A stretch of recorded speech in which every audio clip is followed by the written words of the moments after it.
오늘 밤은 웨스민스터 신앙고백서 제5장 섭리 부분을 중심으로 해서 성경에서 말하는 하나님의 섭리에 대해서 함께 살펴보려고 합니다. 섭리라는 용어 자체는 성경에 없습니다. 하지만 그럼에도 불구하고 이 섭리는 분명 성경적 표현입니다. 우리 루이스 볼코프 교수님이 책에서 정의하시기를 섭리는 창조주가 모든 그의 피조물을 당신이 만드신 모든 피조물을 보존하시고 이 세계에서 일어나는 모든 일에서 활동하시며 만물을 그들의 지정된 목적으로 인도하시는 신적 힘의 지속적인 실행이다. 조금 어려운 표현이지만 결론은 하나님이 만드신 것들을 당신의 기뻐하시는 뜻대로 보존하시고 통치하시고 이끌어 가신다라는 개념입니다. 트레틴 목사님도 그의 변증신학 강의에서 섭리에 대해서 말씀해 주시기를 섭리는 하나님의 예지와 예정과 그가 작정한 모든 사물들의 효율적인 통치를 의미한다. 그리고 우리가 받게 될 웨스민스터 신앙고백서 5장 1항에는 만물의 위대한 창조주이신 하나님께서는 저는 이런 표현 굉장히 중요하다고 생각합니다. 모든 피조물들과 그들의 언행심사들을 크건 작건 간에 자신의 가장 지혜롭고 거룩하신 섭리에 따라 보존하시며 감독하시고 처리하시며 다스리신다. 이로써 그의 지혜와 능력과 공의와 선하심 그리고 자비의 영광을 우리 만물들로 하여금 찬미하게 하신다. 만약 하나님의 섭리가 이 땅에 없다면요, 이 세상을 살아가는 것은 세상 가치 없는 일일 수도 있습니다. 양과 같이 연약한 우리들은 우는 사자같이 삼킬 자를 두루 찾아 헤매는 사자의 먹잇감이 되어서 극심한 고통과 비참함 속에서 신음하게 될 것입니다. 하지만 감사하게도 이 세상은 하나님의 지혜로운 계획과 그 완전한 계획을 이루어갈 완벽한 섭리로 충만합니다. 따라서 SFC들이 한 치 앞도 내다볼 수 없고 얼마나 우리가 끔찍한 사건 사고들이 많이 일어납니까? 그럼에도 우리가 소망을 잃지 않고 우리가 믿음의 걸음을 끝까지 걸어갈 수 있는 또 결단하게 되는 이유는 이 세상이 자기가 원하는 대로 자기 마음대로 돌아가고 있는 것이 아니라 전능하신 하나님께서 모든 시간, 모든 장소, 모든 움직임들을 가장 지혜롭고 거룩하신 섭리를 통해 통치하시고 다스리셔서 악한 자들의 미혹으로부터 그들의 끔찍한 공격과 위험천만한 교회를 무너뜨리려는 계획들로부터 주님의 몸된 교회와 우리 SFC 운동원들 개개인의 믿음과 영혼을 지키시고 보호하시고 우리들에게 일어나는 일들, 더 나아가서 우리들에게 일어나는 모든 일들이 우리들에게 복된 일이 되도록 역사해 주시는 것입니다. 그렇기에 우리 SFC들은 이 하나님의 섭리를 계속 연구하고 묵상하고 살펴보고 가슴에 새겨갈 때 우리가 이 땅 가운데서 흔들림 없는 굳건한 SFC의 걸음을 걸어갈 수 있게 되는 것입니다. 거기에 대해서 목사님이 섭리의 내용은 참 많지만 우리 친구들이 학생들이니까 어떤 신학적인 내용보다도 좀 더 실제적인 내용 두 가지를 좀 나누어 보려고 하는데요. 먼저는 하나님의 섭리는 어떤 제약도 받지 않습니다. 신앙고백서 5장 2항에 보시면 제1원인이 되시는 하나님의 예지와 작정에 따라 모든 일들이 변동 없이 이루어져 간다. 완벽하니까요.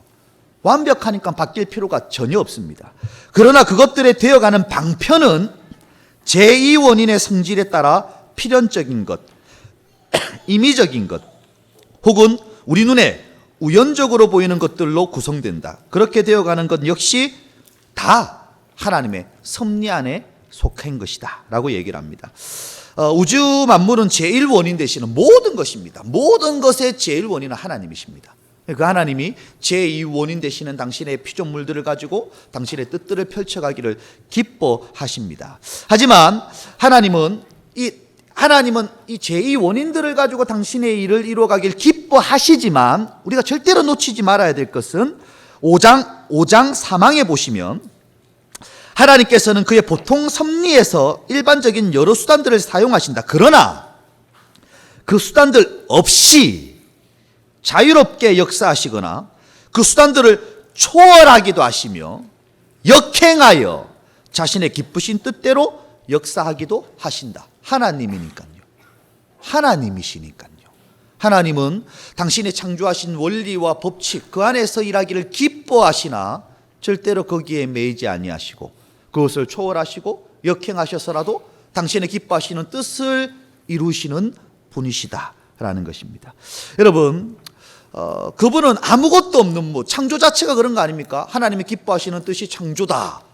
그런데 그 창조를 하실 때 하나님 뭔가를 사용하셨습니까? 무인데요, 무. 아무것도 없는 무에서 하나님은 당신의 위대하신 뜻을 펼쳐가신 분이십니다.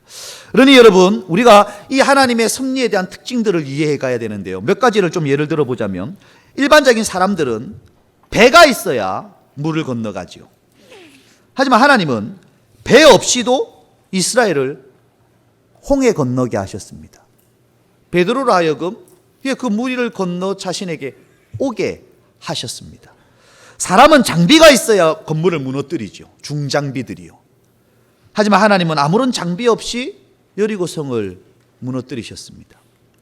이 세상은 씨앗이 있어야 열매를 맺고 물이 있어야 식물이 자라고 거름과 양분이 있어야 풍성한 결실을 맺을 수 있습니다. 하지만 씨앗도 물도 거름과 양분도 그 무엇도 없는 광야에서도 하나님은 이스라엘을 먹이셨습니다. 포도주는 포도로 만들어야 하죠. 하지만 주님은 물로도 포도주를 만드십니다. 우리는 우리의 좁은 생각에 하나님을 가둘 때가 참 많습니다. 어떤 일을 하기 위해 무엇인가 꼭 필요하다고 생각하는 것, 무엇인가 꼭 있어야지만 일을 할 수 있다고 생각하는 것. 하나님께서는 우리들의 이런 모든 생각들을 무너뜨리십니다. 하나님의 섭리는 어떤 제약도 받지 않고 당신이 뜻하시는 것을 이루어 가십니다. 하나님의 섭리를 믿는 신앙은 정말 중요합니다. 이 세상은 스펙이 있어야 한다. 물질이 있어야 한다. 인맥이 있어야 한다. 재능이 있어야 한다. 다양한 경험을 가진 자만이 성공하고 인정받고 진급하고 이윤을 창출하고 더 많은 것들을 누릴 수 있다라고 주장합니다. 하지만 결코 그게 다가 아닙니다. SFC들이 이런 세상의 주장에 너무 현혹되어 버리면 중심 없이, 확신 없이, 신앙 없이, 뼈대 없이 이 세상이 주장하는 이 다양한 것들에 우리가 너무나도 많이 우리의 마음을 열어버리면, 자꾸자꾸 사욕을 쫓을 스승을 많이 두게 되어버리면 결국에는 이런 수련회 따위는 자격증 공부를 위해서라면 얼마든지 포기해도 되는 영역으로 삼아가게 됩니다. 꼭 뭔가가 필요해야지 우리는 성공하니까요. 그러니 자격증을 따기 위해서라면 이런 수련회 따위는 필요 없는 것이죠. 수련회보다 자격증이 나를 성공시켜 줄 거라 생각하게 되니까요. 사랑하는 사람과의 데이트를 위해서라면 SFC 모임 따위는 얼마든지 빠져도 된다 생각합니다. 시험 기간이라면 교회 봉사 따위는, 교회 예배 따위는 얼마든지 뒤로 미룰 수 있는 것이라 생각합니다. 내가 원하는 플스를 사고 최신 스마트폰을 사고 예약한 여행을 다니려면 그걸 위해서, 그걸 얻기 위해서라면 11조를 도둑질하는 것쯤은 괜찮다 생각합니다. 새 친구들 사이에서 인싸되려면은, 새 친구들 사이에서 새 학기가 시작되니까 친구들 사이에서 좀 유명한 애가 되고 싶으면 내가 SFC라는 것쯤은 숨겨도 된다고 생각을 합니다. 하나님의 섭리를 신뢰하지 못하면 우리는 늘 우선순위를 바로잡지 못하고 세상의 가치 판단 기준에 흔들려 버리게 됩니다. 세상이 말하는 그 무엇이 우리에게 없다 할지라도 세상이 가치 있게 여기고 필수라 주장하는 그 어떤 것들이 믿음을 지키기 위해 우리에게는 준비되지 못하고 우리에게는 예배되지 못한다 할지라도 우리는 세상 가운데 무명한 자처럼 살아가고 있는 것처럼 느껴진다 할지라도 하나님이 원하시면, 하나님께 계획이 있으면, 하나님의 기뻐하시는 뜻이 우리 삶 가운데 있으면 당신의 측량할 길이 없는 완전한 지혜와 섭리로 하나님은 우리의 삶에 당신의 뜻을 얼마든지 펼쳐 가실 수 있으십니다.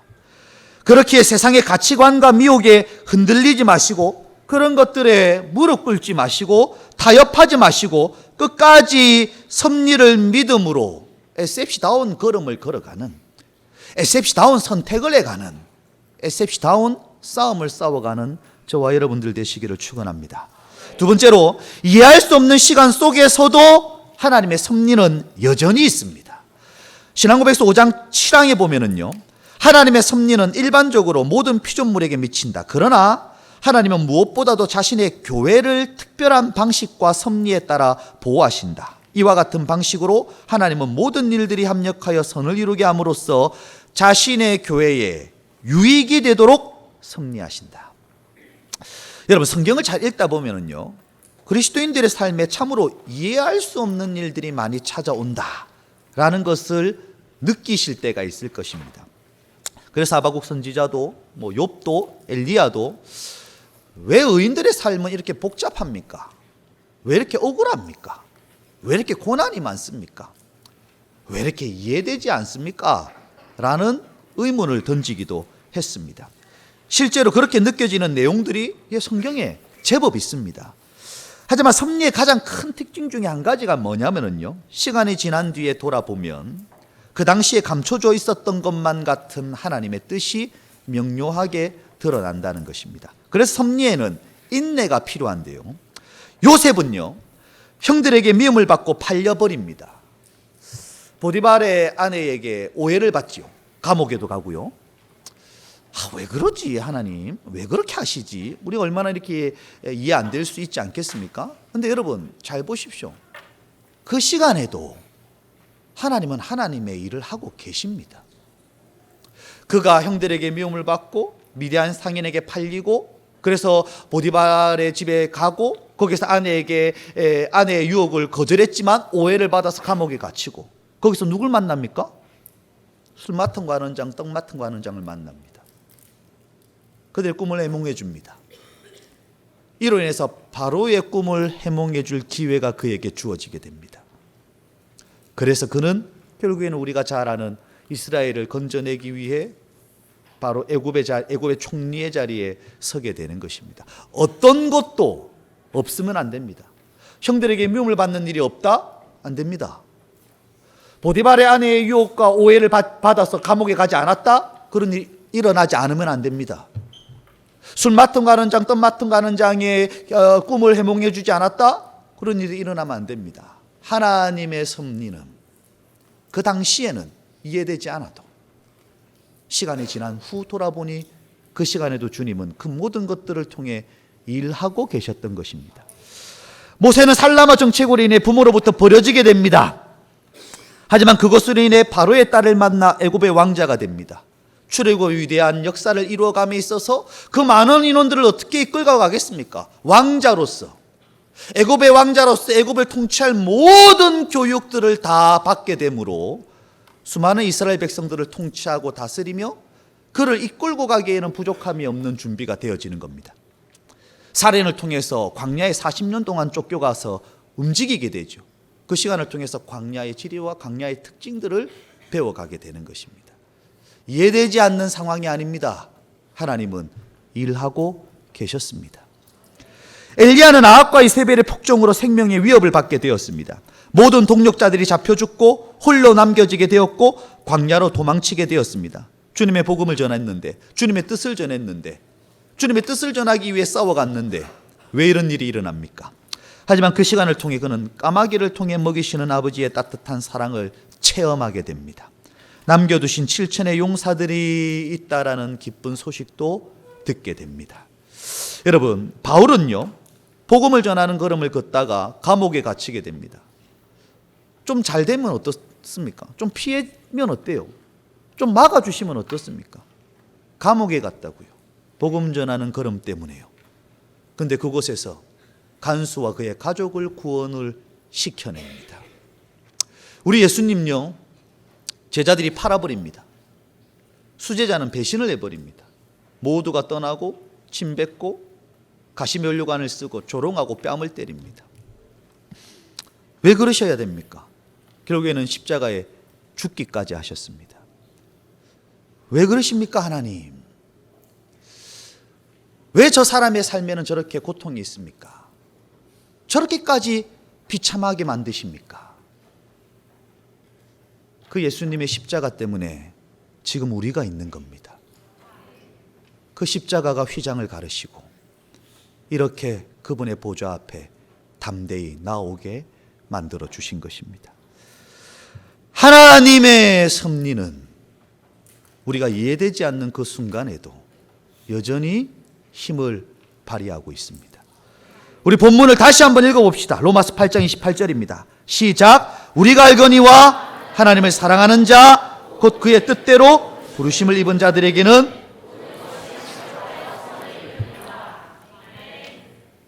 여기에서는 섭리가 우리에게 다가오는 위험을 미리 막아주었고 저기에서는 하나님의 섭리가 우리를 위험에서 건져주기도 합니다. 어제는 섭리가 우리를 지도해 주었고 오늘은 하나님의 섭리가 우리를 바로 잡아주기도 합니다. 때로는 섭리가 우리를 근심하는 자리로 이끌기도 하지만 때로는 그 섭리로 인해 우리가 안심하기도 합니다. 어떤 장소에는 하나님의 섭리로 독에 해를 입기도 하고 어떤 장소에서는 그 하나님의 섭리로 해독제로 나를 인도하기도 합니다. 이 섭리는 암울한 먹구름을 우리의 삶에 드리워지게도 합니다. 하지만 저 섭리는 그 먹구름을 몰아내고 찬란한 빛을 우리에게 내어주기도 합니다. 이 섭리는 우리를 궁지로 몰아넣기도 하고 저 섭리는 우리의 길을 대로로 만들어주기도 합니다. 여기에서는 궁핍을 경험하기도 하고 저기에서는 공급해 주시는 은혜를 맛보게도 합니다. 이 관계는 하나님의 섭리로 시들어가게 만들기도 하시지만 하나님의 섭리로 어떤 새로운 관계가 다시 시작되게도 하십니다. 여러분, 우리들의 삶 속에서 크고 중요한 일들만이 아니라 지극히 사소하고 평범한 일들도 더 나아가 고통스럽고 이해되지 않는 순간에도 하나님의 섭리는 여전히 일하고 있습니다. 세상의 모든 일들은 하나님의 지혜로운 섭리에 의해서 여전히 관리되고 통치되고 있습니다. 섭리는 단지 우리들의 삶의 어떤 일부분만을 관장하고 있는 게 아닙니다. 어떤 한 시점에만 하나님의 섭리가 드리워지는 것도 결코 아닙니다. 하나님의 자녀된 우리들의 모든 시간, 모든 장소, 모든 상황, 모든 사건에 하나님의 섭리는 연관되어져 있습니다. 그리고 이러한 섭리가 이루어내는 모든 결과들은 우리 SFC들에게 이루 말할 수 없는 은혜가 됩니다. 슬픔도 아픔도 염려도 걱정도 심지어는 억울함도 모조리 다 하나님의 섭리 때문에 우리들에게 합력하여 선을 이루는 양분과 과정이 되게 됩니다.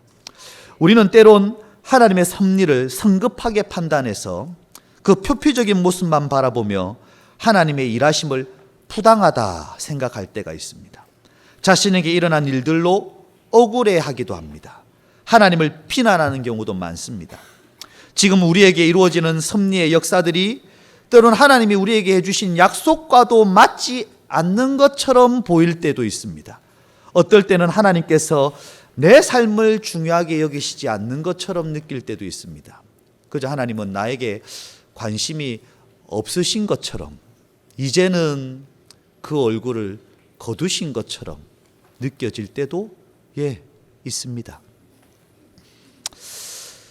하지만 훗날 천국에 입성하여 그곳에서 이 땅 가운데 사는 동안에 있었던 섭리의 모든 부분들을 하나하나 다 구분해내어 각각의 부분들이 어떤 역할을 했고 서로 어떻게 연결되어 있었는지, 그리고 그것들이 얼마나 우리의 삶을 하나님의 은혜로 풍성하게 만들었는지, 우리의 어리석은 판단에도 불구하고 우리의 교만에도 불구하고 얼마나 우리를 안전하게 보호하고 인도하셨는지, 우리가 주님 앞에 서게 될 그날에는 얼굴과 얼굴을 대면하듯 섭리의 온전한 뜻을 깨닫게 될 것입니다. 그때 우리는 찬양하게 될 것이고 하나님이 우리가 이 땅 가운데 사는 동안에 하셨던 모든 일을 경배하게 될 것입니다. 하나님은 실수하지 않으십니다. 하나님은 당신의 자녀들에게 유익하지 않은 것을 결단코 주지 않으십니다. 그분의 섭리는 그분을 사랑하고 그분의 뜻대로 부르심을 입은 우리 SFC들에게 언제나 항상 변함없이 합력하여 선이 됩니다. 혹시 이해할 수 없는 억울한 시간을 보내고 있는 운동원들이 있습니까? 너무 답답한 시간을 보내고 있는 분들이 있습니까? 말할 수 없는 슬픔의 시간을 보내고 계시는 분들이 있습니까? 정말이지 외로운 걸음을 걷고 있는 분들이 있습니까? 어떻게 해야 될지 몰라서 두려워하고 염려하고 계시는 운동원들이 있습니까? 저 역시도 때로는 그럴 때가 참 많습니다. 지금의 우리 교단의 현실을 돌아볼 때도 하나님의 뜻이 뭔지에 대한 것을 답답한 마음으로 질문할 때가 참 많습니다. 제가 우리 해광을 잘 이끌 수 있을까? 하나님 맡겨주신 귀한 영혼들인데 아버지가 좋아하시는 교회로 잘 만들어갈 수 있을까? 제 스스로의 한계 때문에 늘 답답함을 경험할 때가 참 많습니다. 하여 목사님이 이 섭리를 준비하면서도 참 많은 위로를 얻었고 또 평소에도 늘 이 교리 앞에서 목사님이 참 많은 힘을 얻습니다. 하나님의 섭리는 항상 선합니다. 우리 자신을 향한 하나님의 섭리는 언제나 옳습니다. SFC 여러분 개개인의 삶 속에 펼쳐가고 계시는 하나님의 위대한 뜻, 여러분들의 걸음을 인도하고 계시는 하나님의 선하신 섭리, 그것은 가장 완벽합니다. 하나님은 그리스도의 피값으로 주고 사신 당신의 교회를 늘 생명의 길로, 구원의 길로, 승리의 길로 이끄십니다. 그러니 하나님의 섭리를 믿으십시오.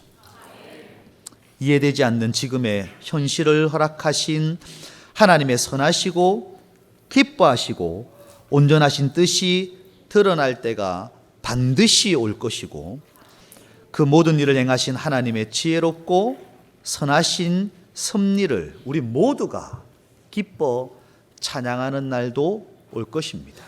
여러분, 젊을 때일수록 세상의 소리에 너무 귀를 기울이지 마십시오. 여러분, 조금 더 하나님의 섭리를, 그의 주권을, 그의 지혜로운 통치에 우리의 귀를 기울이셔야 합니다. 자꾸자꾸 하나님의 섭리를 믿는 믿음으로 세워지셔야 합니다. 그래야 여러분들이 흔들리지 않을 수 있습니다. 우리 한번 오늘 저녁의 제목을 같이 한번 힘있게 선포하고 우리 한 30초 1분 통성기도 하면 좋을 것 같은데요. 여러분, 나는 섭리를 믿는 SFC다. 우리 이거 한번 선포해 봅시다. 나는 섭리를 믿는 SFC다. 이거 우리가 한번 선포하고, 하나님, 정말이지 아무것도 없는 곳에서도 당신은 당신의 뜻을 펼쳐가시지 않습니까? 세상 사람들이 뭐가 있어야 된다, 저게 있어야 된다, 어쩌고 저쩌고 해야 된다. 그래서 우리가 자꾸 거기에 흔들려서 우선순위를 뒤바꾸고 우리가 끝까지 붙들고 싸우고 지켜내어야 할 것들 앞에서 싸움을 포기해버릴 때가 있는데, 주님, 저 섭리를 믿는 SFC입니다. 그러니 세상의 사주에, 세상의 큰 흐름에 흔들리지 말고 오히려 섭리를 믿는 SFC답게 그 시대의 사주를 역류하여 믿음의 걸음을 걷게 하옵소서. 당신의 섭리는 이해되지 않는 그 순간에도, 외롭게 느껴지는 그 시간에도, 눈물을 쏟고 있는 아픔의 그 순간에도 그 모든 것을 선하게 만들어 가십니다. 주님, 우리는 그 섭리를 믿습니다. 흔들리지 않게 우리의 믿음 없음을 긍휼히 여기시고 당신이 선물로 주신 이 믿음을 당신의 손으로 붙들어 주옵소서.